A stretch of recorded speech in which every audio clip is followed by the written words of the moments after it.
और बाराबंकी से बड़ी खबर, पेशेवर जमानतदारों पर अब कड़ी कार्रवाई की जाएगी। आपको बता दें, जो पेशेवर जमानतदार हैं यानी जो पैसे लेकर अपराधियों की जमानत लेते हैं, उनके खिलाफ कड़ी कार्रवाई होगी। एसपी दिनेश सिंह ने यह जानकारी देते हुए कड़ी कार्रवाई के निर्देश दिए हैं। आपको बता दें, एसपी दिनेश सिंह ने पुलिस लाइन में ये जानकारी देते हुए कहा कि कोर्ट मुहर्रिर पैरोकार और मालखाना मुहर्रिर के साथ यह जानकारी शेयर की है। एसपी ने उन्हें ड्यूटी का महत्व भी बताया। वहीं अपराधियों के विरुद्ध प्रभावी पैरवी एवं साक्ष्यों को समय पर न्यायालय यानी कोर्ट में प्रस्तुत कराने के लिए आवश्यक दिशा निर्देश दिए। तो बड़ी और अहम खबर बाराबंकी से, एसपी ने अपराधियों के जमानतदारों की सूची तैयार का सत्यापन कराने व पेशेवर जमानतदारों को अपराधियों का सहयोगी मानते हुए उन पर कार्रवाई का निर्देश दिया है। तो बड़ी और अहम खबर बाराबंकी से है, जहां पर जमानतदार जो पैसे लेकर लोगों की जमानत लेते हैं और अपनी किसान बही समेत तमाम दस्तावेज लगाकर उन्हें छुड़ा ले जाते हैं। हालांकि इस तरह की जो कार्रवाई है प्रदेश स्तर पर हो तो और भी अच्छा रहेगा, क्योंकि कई जनपदों में लगभग प्रदेश के सभी जनपदों में इस तरह की मामले सामने आ सकते हैं। कई जनपदों में पेशेवर अपराधियों की जमानत लेने के लिए यह लोग कोर्ट में बराबर बने रहते हैं, यानी न्यायालय परिसर में इनकी आमदगी हमेशा बनी रहती है और वो अपनी फिराक में रहते हैं कि कौन अपराधी है जिसे छुड़ाना है और कौन, उसके लिए वो पैसे तय करते हैं और उसके बाद फिर अपने कागजात लगाकर उन्हें उनकी ज़मानत ले लेते हैं। तो बड़ी और अहम खबर बाराबंकी से है। प्रदेश सहित कई जनपदों में पेशेवर जमानतदार जो अपराधियों की जमानत लेते हैं और अब बाराबंकी के कप्तान दिनेश सिंह ने कड़ी कार्रवाई के निर्देश दिए हैं।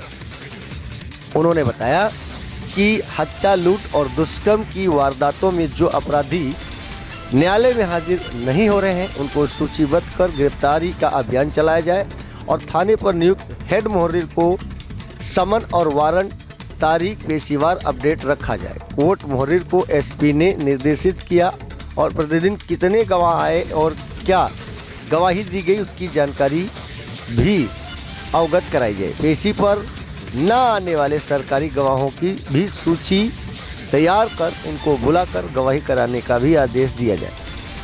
गवाही क्यों नहीं दे रहे हैं, इस पर भी चर्चा उन्होंने की और इस पर भी जानकारी करने के लिए निर्देशित किया। तो बड़ी और अहम खबर बाराबंकी से है, जहां अब पेशेवर जमानतदारों पर कड़ी कार्रवाई के निर्देश हुए हैं।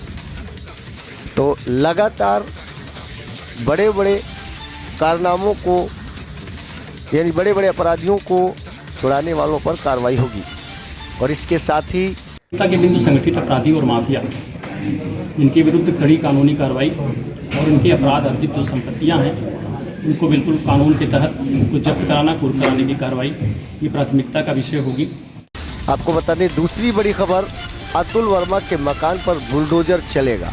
अतुल वर्मा जो कि बाहर से इतना भोला लगता था, लेकिन अब वो सलाखों के पीछे पहुंच गया है और लगातार उस पर कार्रवाई हो रही है और अब सभी अभियुक्तों को गिरफ्तार किया कर जेल भेजा जा चुका है और जो शेष रह गए उन पर कार्रवाई लगातार जारी है। वही अतुल वर्मा के मकान पर बुलडोजर चलेगा। उत्तर प्रदेश के प्रयागराज पंकज और की ओर से दी गई तहरीर में एक और ड्रेव इन्फॉर्मर मुकदमा दर्ज किया गया है और इसके अलावा सरकारी जमीन पर प्लाटिंग करने वाले आरपी ग्रीन एस्टेट के प्रबंधक यानी राज प्रताप के खिलाफ एफआईआर दर्ज की गई है। 3 साल पहले इस व्यक्ति को भूमाफिया घोषित किया गया था और अब इस पर भी कार्रवाई की जा रही है। हालांकि इसके खिलाफ कई बड़े मुकदमे दर्ज किए जा चुके हैं। समाजवादी सरकार में इसने जमकर उत्पात मचाया था और पार्टी का सहयोग लेकर इसने आम जनमानस को जमकर लूटा था।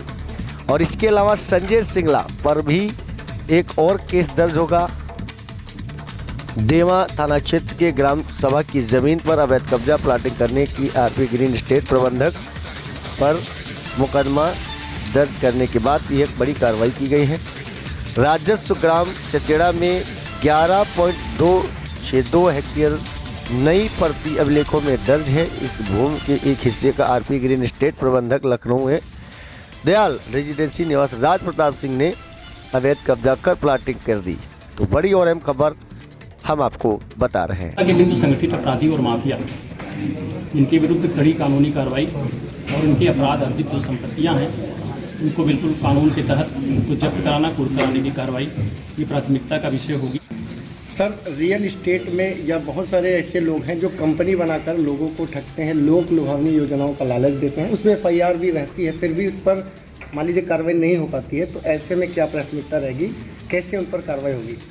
ये कहीं भी अगर किसी भी लैंड माफिया द्वारा किसी भी ज़मीन को लेकर के जनता के साथ अगर छलावा हुआ, फ्रॉड हुआ, तो उसमें सख्त कानूनी कार्रवाई होगी, उस पर गैंगस्टर लगेगा और उसकी अपराध अर्जित संपत्ति भी जब्त होगी।